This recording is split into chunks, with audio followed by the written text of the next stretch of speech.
നോക്കാം. ഈ പ്രധാനപ്പെട്ട സെൻട്രൽ ബാങ്കുകൾ, അതിന്റെ പേരുകൾ ഒന്ന് പഠിച്ചു വെക്കണം. ഇന്ത്യയുടെ നമുക്കറിയാം എന്താണ്? RBI, reserve bank of India. ഇംഗ്ലണ്ടിന്റെ സെൻട്രൽ ബാങ്ക് ഏതാണെന്ന് ചോദിച്ചാൽ ഏതാണ്? ബാങ്ക് ഓഫ് ഇംഗ്ലണ്ട് ആണ്. ഇംഗ്ലണ്ടിന്റെ സെൻട്രൽ ബാങ്ക് ഏതാണ്? Bank of England. യുഎസ്എയുടെ സെൻട്രൽ ബാങ്ക് ആണ് ഫെഡറൽ റിസർവ് സിസ്റ്റം. ചോദിച്ചിട്ടുള്ള ചോദ്യമാണ്. യുഎസ്എയുടെ സെൻട്രൽ ബാങ്ക് ഏതാണെന്ന് ചോദിച്ചാൽ ഏതാണ്? ഫെഡറൽ റിസർവ് സിസ്റ്റം ആണ്. അതുപോലെ തന്നെ ചൈനയിലെ സെൻട്രൽ ബാങ്ക് ആണ് people's bank of China. People's bank of China ആരുടെ സെൻട്രൽ ബാങ്ക് ആണ്? ചൈനയുടെ. അത് ആ പേര് കേൾക്കുമ്പോൾ പറയും പീപ്പിൾസ് ബാങ്ക് ഓഫ് ചൈന, ചൈനയുടെ സെൻട്രൽ ബാങ്ക്. യുഎസ്എയുടെ central bank federal reserve system ആണ്. ഇംഗ്ലണ്ടിന്റേത് ബാങ്ക് ഓഫ് ഇംഗ്ലണ്ട്, ഇന്ത്യയുടേത് റിസർവ് ബാങ്ക് ഓഫ് ഇന്ത്യ ആണ്. അടുത്ത് നോക്കാം. അടുത്തത് 7ാമത്തെ ടൈപ്പ് ബാങ്ക് ആണ്. അതിന്റെ ഫംഗ്ഷൻസിന്റെ അടിസ്ഥാനത്തിൽ തിരിക്കുന്ന ബാങ്ക് ആണ് വേൾഡ് ബാങ്ക്. നോക്കണേ, വേൾഡ് ബാങ്ക്. വേൾഡ് ബാങ്കിന്റെ ഹെഡ്ക്വാർട്ടേഴ്സ് സ്ഥിരം ചോദ്യമാണ്. വേൾഡ് ബാങ്കിന്റെ ഹെഡ്ക്വാർട്ടേഴ്സ് എവിടെയാണെന്ന് ചോദിച്ചാൽ വാഷിംഗ്ടൺ DC ആണ്. വേൾഡ് ബാങ്കിന്റെ ഹെഡ്ക്വാർട്ടേഴ്സ് എവിടെയാ? വാഷിംഗ്ടൺ DC ആണ്. വേൾഡ് ബാങ്കിന്റെ ഹെഡ്ക്വാർട്ടേഴ്സ് വാഷിംഗ്ടൺ DC ആണ്. SBIയുടെ ഹെഡ്ക്വാർട്ടേഴ്സ് എവിടാ? നമ്മൾ നേരത്തെ പഠിച്ചതാ. SBIയുടെ ഹെഡ്ക്വാർട്ടേഴ്സ് എവിടാ? മുംബൈയിലാണ്. SBIയുടെ ഹെഡ്ക്വാർട്ടേഴ്സ് മുംബൈയിലാണ്. നോക്കണേ, വേൾഡ് ബാങ്ക് ഫൗണ്ട് ചെയ്തത് 1944 ബ്രെട്ടൺ വുഡ് കോൺഫറൻസിന്റെ ഫലമായിട്ടാണ്. വേൾഡ് ബാങ്ക് ഫോം ചെയ്യാൻ കാരണമായ കോൺഫറൻസ് ഏതാണ്? 1944 ബ്രെട്ടൺ വുഡ് കോൺഫറൻസ് ആണ്. വേൾഡ് ബാങ്കിനെ അറിയപ്പെടുന്ന പേരാണ് IBRD. വേൾഡ് ബാങ്കിനെ അറിയപ്പെടുന്ന പേരെന്തുവാണ്? IBRD എന്നാണ്. IBRDയുടെ പൂർണ്ണ രൂപം അവിടെ കൊടുത്തിട്ടുണ്ട്. International Bank for Reconstruction and Development. എക്സാമിന്റെ ചോദ്യമാണ്. IBRDയുടെ പൂർണ്ണ രൂപമാണ് International Bank for Reconstruction and Development. അത് എക്സ്റ്റാബ്ലിഷ് ചെയ്ത് എന്നാന്ന് ചോദിച്ചാൽ 1945 വേൾഡ് ബാങ്ക് ഫോം ചെയ്യാൻ കാരണമായ കോൺഫറൻസ് ആണ് 1944 ബ്രിട്ടൻ വുഡ് കോൺഫറൻസ് എങ്കിൽ വേൾഡ് ബാങ്ക് അഥവാ IBRD എന്നാണ് എക്സ്റ്റാബ്ലിഷ് ചെയ്തത് 1945 അത് അതിന്റെ ഓപ്പറേഷൻസ് സ്റ്റാർട്ട് ചെയ്തത് ജൂൺ 1946 മുതലാണ്. അപ്പൊ വേൾഡ് ബാങ്കുമായി ബന്ധപ്പെട്ട ഏറ്റവും പ്രധാനപ്പെട്ട പോയിന്റ്സുകളാണ് ഞാൻ പറയുന്നത്. നോക്കുക. അടുത്ത ബാങ്കിലോട്ട് പോയാലോ? നോക്കണേ. അടുത്ത പ്രധാനമായിട്ട് ഇത്രയും ബാങ്കുകളാണ്. നമ്മൾ എത്ര ബാങ്കുകൾ പറഞ്ഞു? 7 ബാങ്കുകൾ. നോക്കണേ. അടുത്തത് ഒന്ന് ഓർത്തിരിക്കാൻ വേണ്ടി പോയിന്റ്സ് ടു റിമെമ്പർ. നമ്മൾ ഇപ്പൊ പഠിച്ച ഈ 7 ബാങ്കുകളെ ഒന്ന് പെട്ടെന്നൊന്ന് പറഞ്ഞു പോവാണ്. ഒന്ന് നോക്കണം. ആദ്യം പഠിച്ച ബാങ്കാണ് കൊമേഴ്ഷ്യൽ ബാങ്ക്. കൊമേഴ്ഷ്യൽ ബാങ്ക് നമുക്കറിയാം ഷോർട്ട് ടേം റിക്വയർമെന്റിന് വേണ്ടി സ്റ്റാർട്ട് ചെയ്ത ബാങ്കാണ് കൊമേഴ്ഷ്യൽ ബാങ്ക്. കൊമേഴ്ഷ്യൽ ബാങ്കിന്റെ പ്രോഫിറ്റ് ഏൺ ചെയ്യുന്നത് എങ്ങനെയാണ്? ലോണുകൾ പ്രൊവൈഡ് ചെയ്യുന്നു. എങ്ങനെ? ഹൈ റേറ്റ് ഓഫ് ഇൻട്രസ്റ്റിൽ എല്ലാവർക്കും ഡെപ്പോസിറ്റുകൾ അക്സെപ്റ്റ് ചെയ്ത് ലോൺ പ്രൊവൈഡ് ചെയ്യുന്ന, ഷോർട്ട് ടേം റിക്വയർമെന്റിന് പ്രൊവൈഡ് ചെയ്യുന്ന ബാങ്കുകളാണ് കൊമേഴ്ഷ്യൽ ബാങ്ക്. അവരെങ്ങനെയാണ് പ്രോഫിറ്റ് ഉണ്ടാക്കുന്നത്? ലോൺ കൊടുത്താണ്. ഹയർ റേറ്റിൽ ഇൻട്രസ്റ്റ് ലോൺ പ്രൊവൈഡ് ചെയ്താണ് ഈ പറയുന്ന കൊമേഴ്ഷ്യൽ ബാങ്കുകൾ പ്രോഫിറ്റ് ഏൺ ചെയ്യുന്നത്. ഞാൻ ഇങ്ങനെ വീണ്ടും വീണ്ടും പറയാൻ കാരണം അതൊരു ചോദ്യമായിരുന്നു. നോക്കണേ. അടുത്തത് ഇൻഡസ്ട്രിയൽ ബാങ്ക്. ലോങ് ടേം റിക്വയർമെന്റിന് വേണ്ടി ഇൻഡസ്ട്രീസിന് അതിന്റെ ഡെവലപ്മെന്റിന് വേണ്ടി ലോണുകൾ പ്രൊവൈഡ് ചെയ്യുക എന്നുള്ള ലക്ഷ്യവുമായിട്ടൊക്കെ സ്റ്റാർട്ട് ചെയ്ത ബാങ്കാണ് ഇൻഡസ്ട്രിയൽ ബാങ്ക്. അഗ്രികൾച്ചർ നമുക്കറിയാം അഗ്രികൾച്ചർ റിക്വയർമെന്റിന് വേണ്ടി തുടങ്ങിയ ബാങ്കാണ്. എക്സ്ചേഞ്ച് ബാങ്ക് എന്താണ് ലക്ഷ്യം? ഫോറിൻ ട്രേഡ് ആയിരുന്നു. സേവിംഗ് ബാങ്കിന്റെ ലക്ഷ്യം എന്താണ്? പ്രൊമോട്ട് മാക്സിമം സേവിംഗ് ആണ്. സെൻട്രൽ ബാങ്കിന്റെ ലക്ഷ്യം എന്താണ്? Central bank of the nation, രാജ്യത്തിന്റെ സെൻട്രൽ ബാങ്ക് ആണ് ഈ പറയുന്ന സെൻട്രൽ ബാങ്ക് അല്ലെ. വേൾഡ് ബാങ്ക് എന്ന് പറയുന്നത് service only for members country. Okay ആണല്ലോ. പ്രധാനപ്പെട്ട ഒന്ന് ഓർത്തിരിക്കാൻ വേണ്ടിയുള്ള കുറച്ച് കൊച്ചു പോയിന്റ്സുകളാണിത്. നമ്മൾ നോക്കാം അടുത്ത ചോദ്യം. അടുത്ത ചോദ്യം മൂന്നാമത്തെ ചോദ്യമാണ് കേട്ടോ. മൂന്നാമത്തെ ചോദ്യം, check define which section of NI act. NI act നോക്കണേ. നിലവിൽ ജൂനിയർ കോപ്പറേറ്റീവ് ഇൻസ്പെക്ടറിന്റെ സിലബസ് വന്നിട്ടില്ല. പക്ഷേ കഴിഞ്ഞ ജൂനിയർ കോപ്പറേറ്റീവ് ഇൻസ്പെക്ടറിനും ഇപ്പൊ നിലവിൽ നടന്നുകൊണ്ടിരിക്കുന്ന കോപ്പറേറ്റീവ് ബേസ് ആയിട്ടുള്ള PSC നടത്തുന്ന എക്സാമിനും ഒക്കെ പൊതുവായിട്ട് ചോദിക്കുന്ന സിലബസ് അടിസ്ഥാനമാക്കിയുള്ള ക്ലാസ്സുകളാണ് നമ്മൾ ആദ്യം നടത്തുന്നത്. ഓക്കെ ആണല്ലോ. ഇതൊക്കെ ഈ NI ആക്ട് ഒക്കെ സ്ഥിരമാണ്, അതൊന്നും ഒഴിവാക്കിയുള്ള ഒരു എക്സാമും ഇല്ല. നോക്കണേ, NI ആക്ട്. NI ആക്ട് ഏത് വർഷമാണ്? NI ആക്ട് എന്താണ്? Negotiable instrument act. ഏത് വർഷം? NI act 1881. NI act 1881. അവിടെ 3 സെക്ഷനുകൾ ഒന്ന് ഓർത്തു വെച്ചോണം. ഏതൊക്കെയാണെന്ന് ചോദിച്ചാൽ 4, 5, 6. Section 4, section 5, section 6. Section 4 promissory note. NI ആക്ടിലെ സെക്ഷൻ 4 എന്തിനെ പറ്റി പറയുന്നു? Promissory note. സെക്ഷൻ 5 എന്താണ്? Bill of exchange. സെക്ഷൻ 5 എന്താണ്? Bill of exchange. Section 6 cheque. എന്താണ്? സെക്ഷൻ 6 എന്തുവാ? ചെക്കാണ്. അപ്പൊ ഉത്തരം അറിയാതിരിക്കല്ലോ. Cheque define which section of NI act? NI ആക്ടിലെ ചെക്കിനെ പറ്റി പറയുന്ന സെക്ഷൻ ഏതാണെന്ന് ചോദിച്ചാൽ ഏതാണ്? സെക്ഷൻ 6 ആണ്. ഇതാണ് ആൻസർ. ഓക്കെ ആണല്ലോ. ചെക്കിനെ പറ്റി പറയുന്ന സെക്ഷൻ ആണ് സെക്ഷൻ 6. നോക്കാം. ചെക്കിനെ പറ്റി പ്രധാനപ്പെട്ട കുറച്ച് കാര്യങ്ങൾ തുടക്കക്കാർക്കൊക്കെ ഒന്ന് ഓർത്തിരിക്കാൻ വേണ്ടിയുള്ള, അല്ലെങ്കിൽ പഠിച്ച് കഴിഞ്ഞവർക്കൊക്കെ ഒരു ഓർമ്മപ്പെടുത്തൽ എന്ന പോലെയുള്ള കുറച്ച് പോയിന്റ്സ് ഒന്ന് നോക്കാം. ചെക്ക് എന്ന് പറയുന്നത് ഒരു ബിൽ ഓഫ് എക്സ്ചേഞ്ച് ആണ്. ആണല്ലോ. Dash is A bill of exchange എന്ന് പറഞ്ഞിട്ട് ഓപ്ഷൻസ് ചെക്ക് ഒക്കെ കാണും. അപ്പൊ ചെക്ക് എന്ന് പറയുന്നത് എന്താണ്? ഒരു ബിൽ ഓഫ് എക്സ്ചേഞ്ച് ആണ്. കാരണം എഴുതി കൈമാറ്റം ചെയ്യാൻ പറ്റുന്ന ഒന്നാണ് എന്തെന്ന് പറയുന്നത്? ചെക്ക്. അതുകൊണ്ടാണ് ചെക്ക് എന്താവുന്നത്? ഒരു ബിൽ ഓഫ് എക്സ്ചേഞ്ച് ആവുന്നത്. ചെക്കിനെ പറ്റി പറയുന്ന സെക്ഷൻ ഏതാണ്? സെക്ഷൻ 6. ഏത് ആക്ടിലാണ് അതിനെ പറ്റി പറയുന്നത്? NI act, negotiable instrument act 1881. നോക്കണം. It must be an unconditional order. ഒരു കണ്ടീഷനും ഇല്ലാതെ കൊടുക്കുന്ന ഒരു ഓർഡർ ആണ് എന്തെന്ന് പറയുന്നത്? ചെക്ക് എന്ന് പറയുന്നത്. അതുപോലെ തന്നെ it is drawn on specified banker. അതുപോലെ തന്നെ section 6 of NI act deals about check. നമ്മൾ നേരത്തെ പറഞ്ഞ പോയിന്റുകൾ ആയതുകൊണ്ടാണ് ഓടിച്ചു പോകുന്നത്. A check is always payable on demand. അത് ആവശ്യമാണ് അല്ലേ? Payable on demand. ആവശ്യപ്പെട്ടാൽ മാത്രമാണ് ചെക്കിൽ നമ്മൾ എന്ത് കിട്ടുന്നത്? അതിൽ നിന്നുള്ള മണി, പൈസ നമുക്ക് കിട്ടുന്നത്. ഓക്കെ ആണല്ലോ. ചെക്ക് കയ്യിലുണ്ട് എന്ന് പറഞ്ഞിട്ട് പൈസ തനിയെ വരുമോ? ഇല്ല. അത് പോക്കറ്റിൽ വെച്ചിട്ട് നടന്നാലോ വീട്ടിൽ കൊണ്ടുവച്ചാലോ അത് പൈസ ആവത്തില്ല. നമ്മൾ ഡിമാൻഡ് ചെയ്യണം, ആവശ്യപ്പെടണം. അതുപോലെ തന്നെ ചെക്കിൽ എത്ര പാർട്ടീസ് ഉണ്ട്? ചെക്കിൽ എത്ര പാർട്ടീസ് ഉണ്ടെന്ന് ചോദിച്ചാൽ 3 പാർട്ടീസ് ആണുള്ളത്. ചെക്കിൽ എത്ര പാർട്ടീസ് ഉണ്ടെന്ന് എക്സാമിന്റെ ചോദ്യമാണ്. എത്ര പാർട്ടീസ് ഉണ്ട് ചെക്കില്? 3 പാർട്ടീസ് ആണുള്ളത്. അത് ഏതൊക്കെയാണ്? ഡ്രോയർ ഉണ്ട്, ഡ്രോയി ഉണ്ട്, പേയി ഉണ്ട്. ഓക്കെ ആണല്ലോ. ചെക്കിൽ 3 പാർട്ടീസ് ആണുള്ളത്. ആ 3 പാർട്ടീസിനെ അറിയപ്പെടുന്നത് എന്തൊക്കെയാണ്? Drawer, drawee, payee. ഓക്കെ ആണല്ലോ. ഇനി ഡ്രോയർ ആരാണ്? ഡ്രോയി ആരാണ്? പേയി ആരാണ്? ബേസിക് ആയിട്ട് അറിഞ്ഞിരിക്കേണ്ട കുറച്ച് കാര്യങ്ങളാണ്. Drawer, drawee, payee. നമ്മളറിയാം ഒരു അക്കൗണ്ട് ഹോൾഡർ അയാളുടെ അക്കൗണ്ടിലുള്ള പൈസ എടുക്കുക എന്നുള്ള ലക്ഷ്യത്തോടു കൂടിയാണ് നമ്മൾ ചെക്ക് എഴുതി കൊടുക്കുന്നത് ബാങ്കിൽ, സെൽഫായിട്ടാണെങ്കിൽ.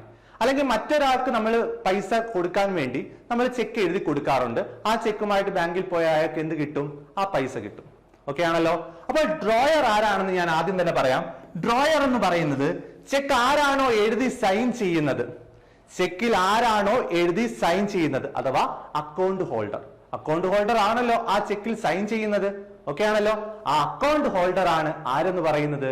ഡ്രോയർ എന്ന് പറയുന്നത്. ഓക്കെ ആണല്ലോ. അടുത്ത ഞാൻ പറയാം പേയി ആരാണ്. ഡ്രോയി അവിടെ നിൽക്കട്ടെ. പേയി ആരായിരിക്കും? പൈസ കൈപ്പറ്റുന്നത് ആരാണോ അവരാണ് പേയി. ഓക്കെ ആണല്ലോ. ഡ്രോയർ ഈ പറയുന്ന ചെക്കെല്ലാം കംപ്ലീറ്റ് ചെയ്ത് പൂരിപ്പിച്ച് ഒപ്പിട്ടിട്ട് ഒരാൾക്ക് കൊടുക്കുന്നു. ഓക്കെ ആണല്ലോ. അയാൾ അത് ബാങ്കിൽ കൊണ്ടുപോയി കൊടുത്തിട്ട് അതിന്റെ പൈസ മേടിക്കുന്നു. അപ്പോൾ പൈസ കൈപ്പറ്റിയ ആളെ നമ്മൾ വിളിക്കുന്ന പേരാണ് പേയി. സാഹചര്യങ്ങളിൽ ഈ പറയുന്ന ഡ്രോയർ തന്നെ ആയിരിക്കും എന്ത്?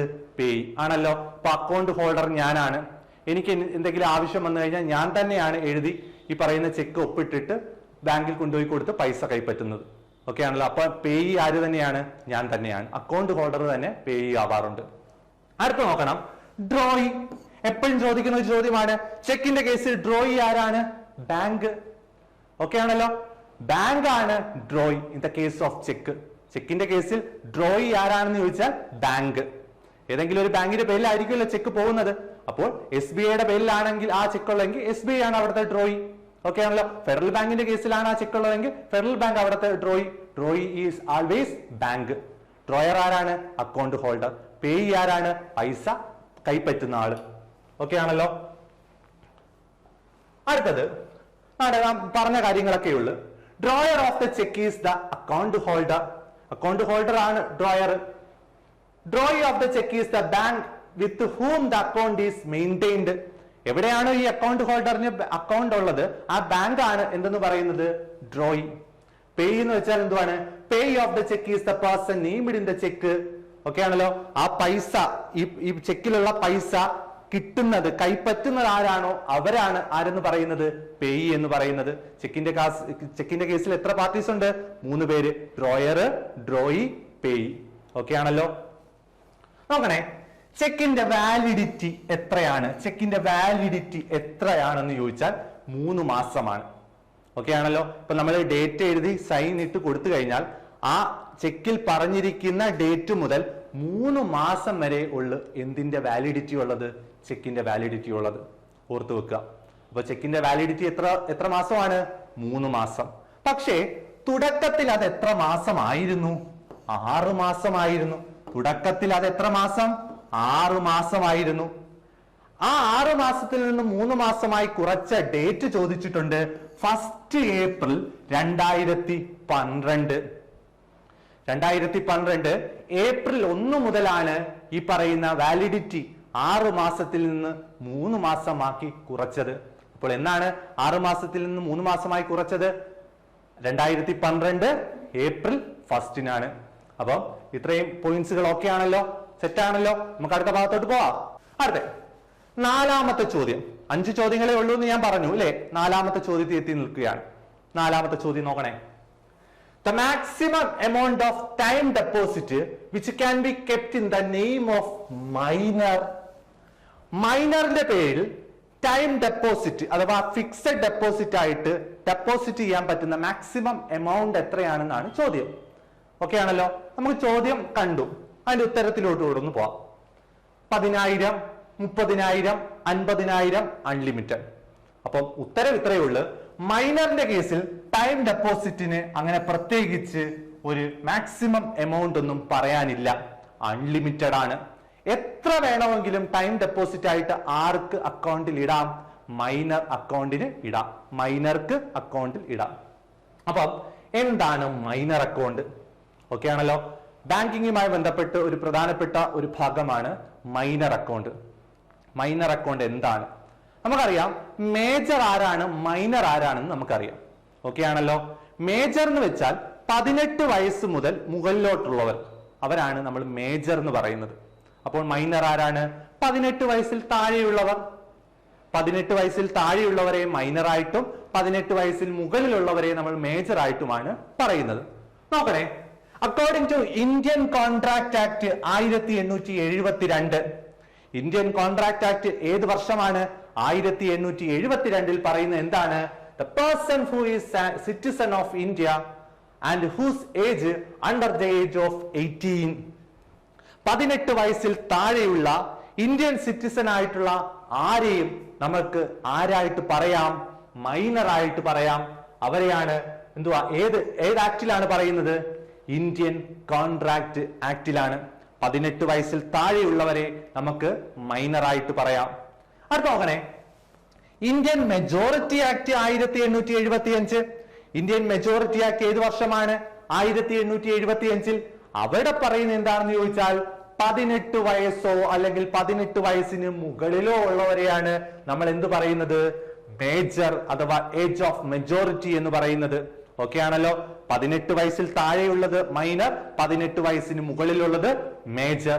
ഓക്കെ ആണല്ലോ. മൈനറിനെ പറ്റി പറയുന്നത് ഇന്ത്യൻ കോൺട്രാക്ട് ആക്ട് 1872ലും മേജറിനെ പറ്റി പറയുന്നത് ഇന്ത്യൻ മെജോറിറ്റി ആക്ട് 1875ലുമാണ്. ഓർത്തു വെക്കുക. ഇനി ഒരു മൈനർ അക്കൗണ്ട് നമുക്കറിയാം 18 വയസ്സിൽ താഴെയുള്ളവരെയാണ് മൈനർ എന്ന് പറയുന്നത്. എന്നാൽ ഒരു ബാങ്കിൽ ചെന്ന് അക്കൗണ്ട് ഓപ്പൺ ചെയ്യണമെങ്കിൽ ആ പറയുന്ന മൈനർക്ക് എത്ര പ്രായം ഉണ്ടായിരിക്കണമെന്ന് ചോദിച്ചാൽ, ഒരു അക്കൗണ്ട് ഓപ്പൺ ചെയ്യാനുള്ള കുറഞ്ഞ പ്രായപരിധി, ഒരു അക്കൗണ്ട് ഓപ്പൺ ചെയ്ത് ഓപ്പറേറ്റ് ചെയ്യാനുള്ള മൈനറിന്റെ കുറഞ്ഞ പ്രായപരിധി എത്രയാണെന്ന് ചോദിച്ചാൽ 10 വയസ്സാണ്. ഓർത്തു വെച്ചോണേ, ഒരു മൈനറിന്റെ കേസിൽ അക്കൗണ്ട് ഓപ്പൺ ചെയ്ത് അത് ഓപ്പറേറ്റ് ചെയ്യാനുള്ള കുറഞ്ഞ പ്രായപരിധി എത്രയാണെന്ന് ചോദിച്ചാൽ 10 വയസ്സാണ്. പക്ഷെ അങ്ങനെ ഒറ്റയ്ക്കൊന്നും ചെന്ന് അക്കൗണ്ട് ഓപ്പൺ ചെയ്യാൻ പറ്റത്തില്ല. ആരുടെ സഹായം അല്ലെങ്കിൽ ആരുടെയും കൂടെ ഒരു പെർമിഷൻ ഉണ്ടായിരിക്കണം. അതിൽ ഗാർഡിയന്റെ പെർമിഷനും കൂടെ വേണം. ഓക്കെ ആണല്ലോ. ഗാർഡിയൻ ആരൊക്കെയാണെന്ന് ചോദിച്ചാൽ 3 തരത്തിലുള്ള ഗാർഡിയൻസ് ഒക്കെ പറയാറുണ്ട്. നാച്ചുറൽ ഗാർഡിയനും ടെസ്റ്റമെന്ററി ഗാർഡിയനും ലീഗൽ ഗാർഡിയൻ എന്നൊക്കെ പറഞ്ഞ് ഒരുപാട് കാര്യങ്ങളുണ്ട്. നമ്മൾ അങ്ങോട്ടൊന്നും പോകുന്നില്ല. പ്രധാനപ്പെട്ട ബേസിക് ആയിട്ടുള്ള കുറച്ച് കാര്യങ്ങളാണ് പറയുന്നത്. Minor account. A minor can open bank account along with guardian. ഗാർഡിയനോടൊപ്പം ചേർന്ന് ഒരു മൈനർക്ക് അക്കൗണ്ട് ഓപ്പൺ ചെയ്യാം. കുറഞ്ഞ പ്രായപരിധി എത്രയാണ്? 10 വയസ്സാണ്. കുറഞ്ഞ പ്രായപരിധി 10 വയസ്സാണ്. ഓർത്ത് വെച്ചോണേ, 10 വയസ്സാണ് ഒരു ബാങ്ക് ഓപ്പൺ ചെയ്യാനും ഓപ്പറേറ്റ് ചെയ്യാനുമുള്ള മൈനറിന്റെ കുറഞ്ഞ പ്രായപരിധി. A minor can open SB, FD, RD account, savings bank account, fixed deposit, recurring deposit, ഇതൊക്കെ ഓപ്പൺ ചെയ്യാനുള്ള അനുമതി ആർക്കുണ്ട്? മൈനർക്കുണ്ട്. മൈനർ എന്ന് പറഞ്ഞ അവരെ ഒന്നും മാറ്റി നിർത്താറില്ല. നമ്മൾ നോർമൽ ആയിട്ടുള്ള ഒരു മേജർ ഓപ്പൺ ചെയ്യുന്ന ഏതൊക്കെ അക്കൗണ്ട് ഉണ്ടോ അതെല്ലാം ആർക്ക് ഓപ്പൺ ചെയ്യാം? ഈ മൈനറിന്റെ കേസിൽ ഓപ്പൺ ചെയ്യാം. In the event of death of minor the guardian has to close the account. ഇപ്പൊ ഞാൻ നേരത്തെ പറഞ്ഞു, മൈനർക്ക് ബാങ്ക് അക്കൗണ്ട് ഓപ്പൺ ചെയ്യണമെങ്കിൽ ആരുടെ പെർമിഷൻ? ആരുമായിട്ട് ചേർന്ന് വേണം അക്കൗണ്ട് ഓപ്പൺ ചെയ്യാൻ? ഗാർഡിയനുമായിട്ട് ചേർന്ന് വേണം അക്കൗണ്ട് ഓപ്പൺ ചെയ്യാൻ. ഏതെങ്കിലും സാഹചര്യത്തിൽ മൈനർ മരണപ്പെട്ടാൽ, ഈ പറയുന്ന മൈനർ മരണപ്പെട്ടാൽ പിന്നെ ഈ പറയുന്ന ഗാർഡിയന് അക്കൗണ്ട് കണ്ടിന്യൂ ചെയ്യാൻ പറ്റുമോ? ഇല്ല. ആ അക്കൗണ്ട് ക്ലോസ് ചെയ്യണം. കാരണം മൈനറിന്റെ ആണ് അക്കൗണ്ട്. ആ മൈനർ മരണപ്പെട്ടു കഴിഞ്ഞാൽ പിന്നെ ഈ ഗാർഡിയൻ ഈ അക്കൗണ്ടുമായിട്ട് മുന്നോട്ട് പോയിട്ട് യാതൊരുവിധ കാര്യവുമില്ല. അപ്പോൾ അക്കൗണ്ട് ക്ലോസ് ചെയ്യണം. അതാണ് അവിടെ പറയുന്നത്. In the event of death of minor the guardian has to close the account. Okay ആണല്ലോ. എന്നാൽ if the guardian die, guardian മരണപ്പെട്ടാൽ അക്കൗണ്ട് ക്ലോസ് ചെയ്യണോ? വേണ്ട. കാരണം അവിടുത്തെ അക്കൗണ്ട് ഹോൾഡർ അവിടെ ഉണ്ട്, മൈനർ അവിടെ ജീവനോടെ ഉണ്ട്. ഗാർഡിയനെ മരണപ്പെടുന്നുള്ളൂ. അപ്പോൾ അവിടെ എന്താ സംഭവിക്കുന്നത്? The next guardian can operate the account. പിന്നെ അവിടെ ആരാണോ ഗാർഡിയൻ ആയിട്ട് ആ മൈനറിനുള്ളത് അവർക്ക് ഈ പറയുന്ന അക്കൗണ്ട് കണ്ടിന്യൂ ചെയ്ത് അല്ലെങ്കിൽ ഓപ്പറേറ്റ് ചെയ്ത് മുന്നോട്ട് പോകാൻ പറ്റും. അപ്പോൾ മൈനർ അക്കൗണ്ട് എന്ന് പറയുന്നത് ഏകദേശ ഒരു ഐഡിയ കിട്ടിക്കാണുമല്ലോ. അപ്പൊ നമുക്ക് അടുത്ത പോയിന്റിലോട്ട് പോവാം. നോക്കാം. ലാസ്റ്റ് ക്വസ്റ്റ്യൻ, 5ാമത്തെ question. Indian contract act section 148 deals with. Indian contract ആക്ടിലെ സെക്ഷൻ 148 എന്തിനെ പറ്റിയാണ് പറയുന്നത്? നോക്കാം. Options: mortgage, bailment, hypothecation, none of these. ഇതിനകത്ത് ഇന്ത്യൻ കോൺട്രാക്ട് ആക്ടിലെ 148 സെക്ഷൻ 148 എന്തിനെ പറ്റിയാണെന്ന് ചോദിച്ചാൽ ബെയിൽമെന്റിനെ പറ്റിയാണ്.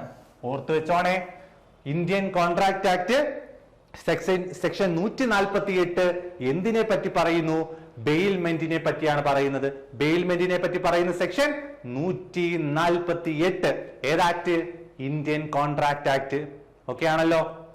ഇനി ബെയിൽമെന്റുമായി ബന്ധപ്പെട്ട കുറച്ച് പോയിന്റ്സുകൾ നോക്കാം. എന്താണ് ബെയിൽമെന്റ്? നോക്കണേ, ബെയിൽമെന്റ് എന്താണ് എന്ന് സിമ്പിൾ ആയിട്ട് പറഞ്ഞു കഴിഞ്ഞാൽ ഇത്രയേ ഉള്ളൂ. ഇപ്പം എന്റെ ഉടമസ്ഥതയിൽ ഒരു വാഹനമുണ്ട് എന്ന് സങ്കല്പിക്കുക. ഇപ്പൊ എനിക്ക് സ്വന്തമായിട്ട് ഒരു കാറുണ്ട്. ഓക്കെ ആണല്ലോ. ആ കാറ് ഞാൻ വേറൊരാൾക്ക് കുറച്ച് ദിവസത്തേക്ക് അയാളുടെ എന്തോ ഒരു ആവശ്യത്തിന് ഒരു റെന്റിന് അയാൾക്ക് വിട്ടുകൊടുക്കുന്നു. ഓക്കെ ആണല്ലോ. അപ്പോഴും ഓണർഷിപ്പ്, ഈ കാറിന്റെ ഓണർഷിപ്പ് ആരുടെ കയ്യിലാ? എന്റെ കയ്യിൽ തന്നെയാണ്. പൊസഷൻ ആരുടെ കയ്യിലാ? ആ കൊണ്ടുപോയ ആളുടെ കയ്യിലാണ്. അയാളുടെ ആവശ്യം കഴിഞ്ഞിട്ട് ആ കാറ് എനിക്ക് തിരിച്ചേൽപ്പിക്കേണ്ടതാണ്. അത്തരത്തിലുള്ള കോൺട്രാക്റ്റിനെയാണ് എന്ത് വിളിക്കുന്നത്? ബെയിൽമെന്റ് എന്ന് വിളിക്കുന്നത്. ഓക്കെ ആണല്ലോ. ബെയിൽമെന്റിന്റെ ഏകദേശം ഒരു ഐഡിയ കിട്ടിയല്ലോ. ഇപ്പൊ കാറ് വാടകയ്ക്ക് ഞാൻ ഒരാൾക്ക് കൊടുക്കുന്നു. അതിന്റെ ഓണർഷിപ്പ് എന്റെ കയ്യിൽ തന്നെയാണ്. അയാൾ എവിടെ കൊണ്ടുപോയാലും അതിന്റെ ഓണർ ഞാൻ തന്നെയാണ്. അയാളുടെ ആവശ്യം കഴിഞ്ഞിട്ട് അയാൾ എനിക്ക് തിരിച്ചു തരുന്നു. ഓക്കെ ആണല്ലോ. അത്തരത്തിലുള്ള കോൺട്രാക്റ്റിനെ വിളിക്കുന്ന പേരാണ് ബെയിൽമെന്റ്. നോക്കാം. According to section 148 Indian Contract Act, a bailment is the delivery of goods from one person to another for some purpose upon a contract. Okay ആണല്ലോ. സെക്ഷൻ 148 ഇന്ത്യൻ കോൺട്രാക്ട് ആക്ടിലാണ് ബെയിൽമെന്റിനെ പറ്റി പറയുന്നത്. അവിടെ എന്താണ് സംഭവിക്കുന്നത്? Delivery of goods from one person to another. ഒരു goods ഒരാളിൽ നിന്ന് മറ്റൊരാളിലേക്ക് ട്രാൻസ്ഫർ ചെയ്യുന്നു കോൺട്രാക്ടിന്റെ അടിസ്ഥാനത്തിൽ.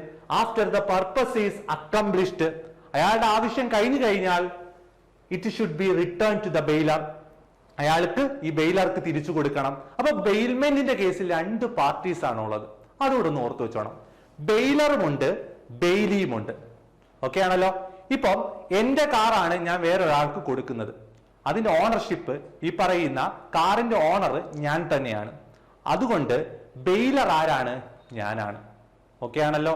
ഓണർ ആരാണ്? ഞാനാണ്. അതുകൊണ്ട് ഞാനാണ് അവിടുത്തെ കേസിൽ ബെയിലർ.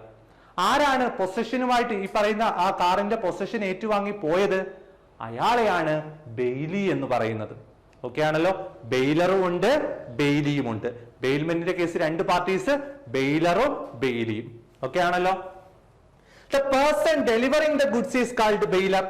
ആരാണോ ഗുഡ്സ് ഡെലിവറി ചെയ്തത് അയാളെയാണ് ബെയിലർ എന്ന് പറയുന്നത്.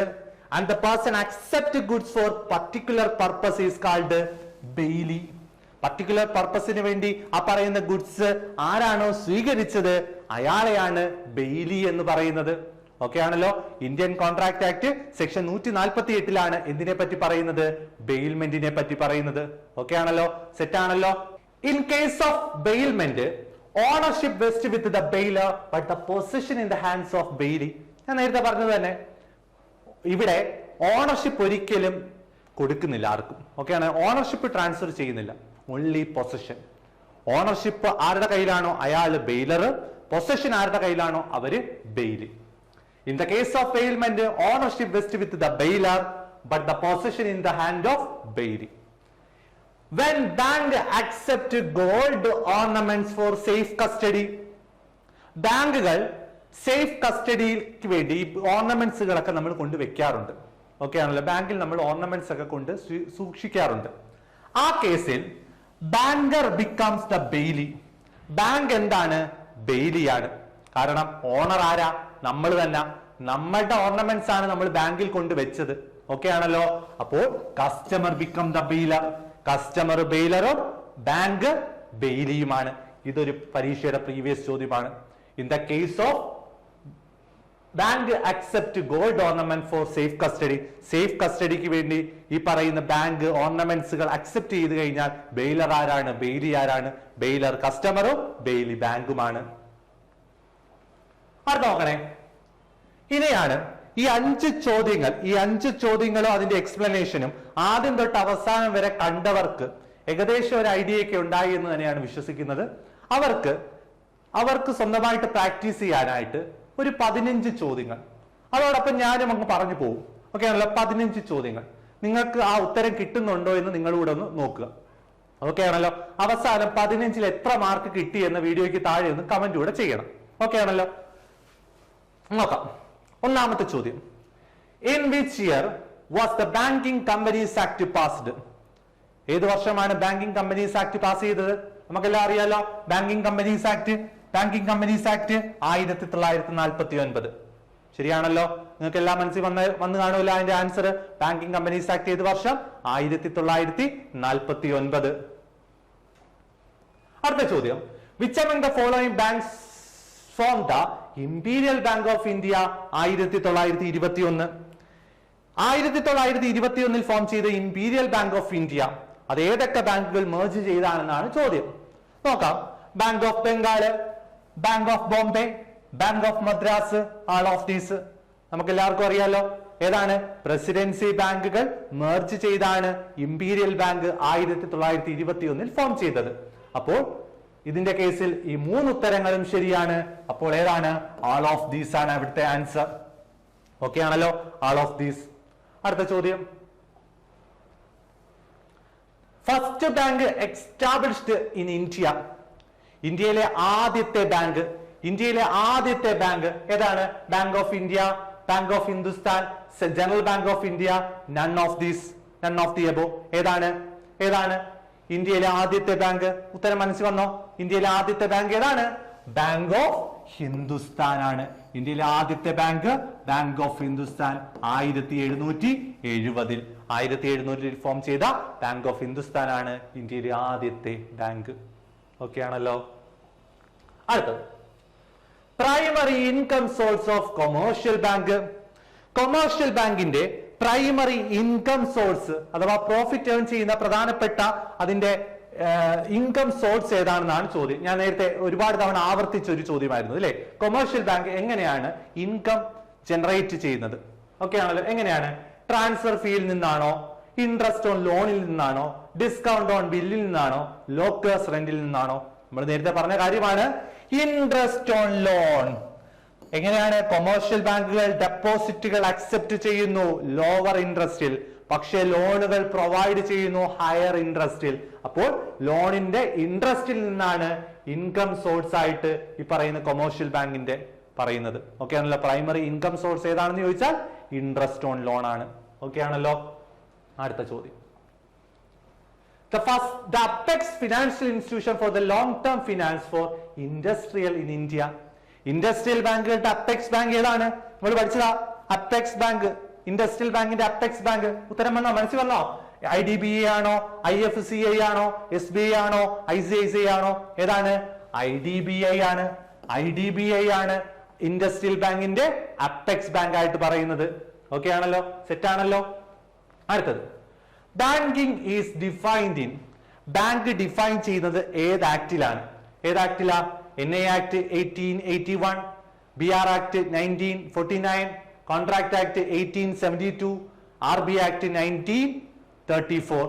ഇവിടെ ഈ ആക്ടുകളുടെ വർഷങ്ങളൊക്കെ ഒന്ന് ഓർത്തു വെച്ചോണം. ഓക്കെ ആണല്ലോ. NA act 1881, BR act 1949, contract Act 1872, RB act 1934. ചോദ്യം ഇതാണ്, ബാങ്ക് ഡിഫൈൻ ചെയ്തിരിക്കുന്ന ഏത് ആക്ടിലാണ്? നമ്മൾ നേരത്തെ പറഞ്ഞതാ. RB ആക്ടിലാണോ? അല്ല, BR ആക്ടിലാണ് ബാങ്കിനെ പറ്റി ഡിഫൈൻ ചെയ്തിരിക്കുന്നത്. Banking Regulation Act 1949. അടുത്ത ചോദ്യം. The person named in the cheque to receive money. Okay ആണല്ലോ. നമുക്കറിയാം, ഞാൻ നേരത്തെ പറഞ്ഞു, ചെക്കിന്റെ കേസിൽ 3 പാർട്ടീസ് ആണുള്ളത്. Drawer, drawee, payee. ആരാണോ പൈസ സ്വീകരിക്കുന്നത്, ആരാണോ പൈസ കൈപ്പറ്റുന്നത്, ചെക്കിന്റെ പൈസ ആരാണോ കൈപ്പറ്റുന്നത്, അവരെ നമ്മൾ വിളിക്കുന്ന പേരെന്തുവാ? പേയി. പേയി ആണ് ഇവിടുത്തെ answer.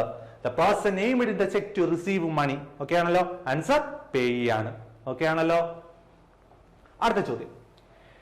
In case of cheque, drawee always be a. Drawer ആരാ? Account holder. പേയി ആരാ? ആരാണോ പൈസ സ്വീകരിക്കുന്നത്. ഡ്രോയി ആരാ? ബാങ്ക്. അതാ ചോദ്യം. In the case of cheque, drawee always be. ഒരു ചെക്കിന്റെ കേസ് ഡ്രോയി എല്ലായ്പ്പോഴും ആരാണ്? ബാങ്ക് തന്നെയാണ്. ഡ്രോയി എല്ലായ്പ്പോഴും ബാങ്ക് ആണ്. Case of cheque. അടുത്ത ചോദ്യം. How many parties are there in cheque? വീണ്ടും ചോദ്യം, സിമ്പിൾ ചോദ്യം. എന്തുവാണ്? പഠിച്ചവർക്ക് ഇപ്പൊ അറിയായിരിക്കും അല്ലേ? ചെക്കിന്റെ കേസിൽ എത്ര പാർട്ടീസ് ഉണ്ട്? 3 പാർട്ടീസ് ആണുള്ളത്. ആരൊക്കെയാ? Drawer, drawee, payee. ഓക്കെ ആണേ. അടുത്തത്. The drawer of a cheque always be A. ഒരു ചെക്കിന്റെ കേസിൽ ഡ്രോയർ ആരാണ്? ഡ്രോയർ ആരാ? ചെക്ക് ആരാണോ എഴുതി സൈൻ ചെയ്യുന്നത് അവരാണ് ഡ്രോയർ. അപ്പോ അക്കൗണ്ട് ഹോൾഡർ ആണ് ചെക്കിന്റെ കേസിൽ ഡ്രോയർ എന്ന് പറയുന്നത്. ഓക്കെ ആണല്ലോ. സെറ്റ് ആണല്ലോ. അടുത്തത്. Where a guardian is appointed by court, the minor attain majority on completing dash year of age. ഒരു കോർട്ട് മൈനർക്ക് വേണ്ടി ഒരു ഗാർഡിയനെ അപ്പോയിന്റ് ചെയ്യുന്നു. അപ്പോൾ മൈനർക്ക് എപ്പോൾ, ഏത് വയസ്സാകുമ്പോഴാണ് ആ മൈനറിനെ മേജറായി നമ്മൾ കണക്കാക്കുന്നത്? നമുക്കറിയാം അല്ലെ? നമ്മൾ നേരത്തെ പഠിച്ചതാ. മൈനർ എന്ന് പറയുന്നത് 18 വയസ്സിൽ താഴെയുള്ളത്. മേജർ എന്ന് പറയുന്നത് 18 വയസ്സോ അതിന് മുകളിലോ ഉള്ളവർക്ക് ആരെയാണ്? മേജർ ആണ്. അടുത്ത ചോദ്യം നോക്കണേ. 12ാമത്തെ ചോദ്യം. A minor can open and operate account in his or her name if she has completed year of. ഒരു മൈനർക്ക് അക്കൗണ്ട് ഓപ്പൺ ചെയ്യണം, ഓപ്പറേറ്റ് ചെയ്യണം എന്നുണ്ടെങ്കിൽ അതിനുള്ള കുറഞ്ഞ പ്രായപരിധി എത്രയാണ്? ഞാൻ നേരത്തെ പറഞ്ഞതാ, ഒരു മൈനർക്ക് ഓപ്പൺ ചെയ്യാനും ഓപ്പറേറ്റ് ചെയ്യാനുമുള്ള, അക്കൗണ്ട് ഓപ്പൺ ചെയ്യാനും ഓപ്പറേറ്റ് ചെയ്യാനുമുള്ള കുറഞ്ഞ പ്രായപരിധി 10 വയസ്സാണ്. 10 വയസ്സ് ഓർത്തു വെച്ചോണേ. അടുത്ത ചോദ്യം. What is a minor bank account? എന്താണ് മൈനർ ബാങ്ക് അക്കൗണ്ട്? എന്താണ് ഒന്ന് നോക്കണേ, നിങ്ങൾക്ക് കിട്ടുന്ന ഉത്തരം കിട്ടുന്നു നോക്കാം. A joint account held by multiple individuals ആണോ? അല്ല. an account that earns high interest rate ആണോ? അല്ല. an account open and operated by a minor ആണല്ലോ? ആണല്ലോ. അടുത്തേക്ക് കൊണ്ട് നോക്കാം. an account designed for senior citizens ആണോ? അല്ല. ഏതാണ്? an account open and operated by minor. ഒരു അക്കൗണ്ട് ഓപ്പൺ ചെയ്താൽ ഓപ്പറേറ്റ് ചെയ്യുന്നത് ഒരു മൈനർ ആണെങ്കിൽ ആ അക്കൗണ്ടിനെയാണ് നമ്മൾ എന്ത് വിളിക്കുന്നത്? മൈനർ അക്കൗണ്ട് എന്ന് വിളിക്കുന്നത്. ഓക്കെ ആണല്ലോ? സെറ്റ് ആണല്ലോ? അടുത്ത ചോദ്യത്തിലോട്ട് പോകാം. when bank accept gold ornament for safe custody, നമ്മൾ നേരത്തെ പഠിച്ചതാ, ഒരു ബാങ്ക് സേഫ് കസ്റ്റഡിക്ക് വേണ്ടി ഗോൾഡ് ഓർണമെന്റ്സ് സ്വീകരിച്ചു കഴിഞ്ഞാൽ അവിടെ ഒരു ബെയിൽമെന്റ് ആണ്. അവിടെ ബെയിലർ ആര്? ബെയിലി ആര്? ഓണർ ആണ് അല്ലെ? ഈ പറയുന്ന ഓണർഷിപ്പ് ഉള്ള ആളാണ് ബെയിലർ. പൊസഷൻ ആർക്കാണോ അവരാണ് ബെയിലി എന്ന് പറയുന്നത്. ബാങ്ക് ആണ് ബെയിലി, നമ്മളാണ് അഥവാ കസ്റ്റമർ ആണ് എന്ത്? ബെയിലർ. ഉത്തരം അങ്ങനെ ഉണ്ടോ? Banker become debtor and customer become creditor, അത് പറയേണ്ട കേസില്ല. Banker become creditor and customer become debtor, അതും പറയാൻ പറ്റത്തില്ല. Banker become bailor and customer become bailee, അങ്ങനെ ആണോ? അല്ല. Banker become bailee and the customer become bailor, ഇതാണ് അവിടുത്തെ ആൻസർ. കസ്റ്റമർ ആണ് ബെയിലർ, ബാങ്ക് ആണ് ബെയിലി. ഓക്കെ ആണല്ലോ? അങ്ങനെ 14ാമത്തെ ചോദ്യമായുള്ളൂ അല്ലെ? ഇനി ഒരു ചോദ്യം കൂടെ നോക്കാം. 15ാമത്തെ ചോദ്യം കൂടെ നോക്കണേ. As per the guideline of RBI from Dash, the validity period of a check, DD, pay order and banker check reduced from 6 months to 3 months from the date of issue of instrument. നമുക്കറിയാം ചെക്കിന്റെ validity period. ഇപ്പൊ ചെക്കിന്റെ validity period എത്രയാണെന്ന് ചോദിച്ചാൽ 3 മാസമാണ്. പക്ഷേ തുടക്കത്തിൽ അത് 6 മാസമായിരുന്നു. 6 മാസത്തിൽ നിന്ന് 3 മാസമായത് എന്നു മുതലാണെന്ന് ചോദിച്ചാൽ നമുക്കെല്ലാം അറിയാം. എന്നാണ്? ഒന്ന് മനസ്സിലോട്ട് വന്നേ. എന്നാണ്? അതാണ്ട് കിടക്കുന്നു. 1 ഏപ്രിൽ 2012 മുതലാണ്. 1 ഏപ്രിൽ 2012 മുതലാണ് ചെക്കിന്റെ വാലിഡിറ്റി പീരീഡ് 6 മാസത്തിൽ നിന്ന് 3 മാസമായത്. ഓക്കെ ആണല്ലോ? ഓക്കെ ആണല്ലോ? അങ്ങനെ നമ്മൾ പ്രധാനപ്പെട്ട 5 വ്യത്യസ്ത ഭാഗങ്ങളിലൂടെയാണ് ബാങ്കിങ് കവർ ചെയ്തത്. ഇതൊന്നുമല്ല, ഇതിനെ ഡീറ്റെയിൽ ആയിട്ടുള്ള ക്ലാസ്സുകളും സ്റ്റഡി പ്ലാൻ ഉപയോഗിച്ചുള്ള ക്ലാസ്സുകളൊക്കെ നമ്മൾ ആരംഭിച്ചു കഴിഞ്ഞിട്ടുണ്ട്. ക്ലാസ്സുകളിൽ ജോയിൻ ചെയ്യാൻ താല്പര്യമുള്ളവർക്ക് ഞങ്ങളെ കോൺടാക്ട് ചെയ്യാവുന്നതാണ്. അപ്പോൾ എല്ലാവർക്കും നന്ദി.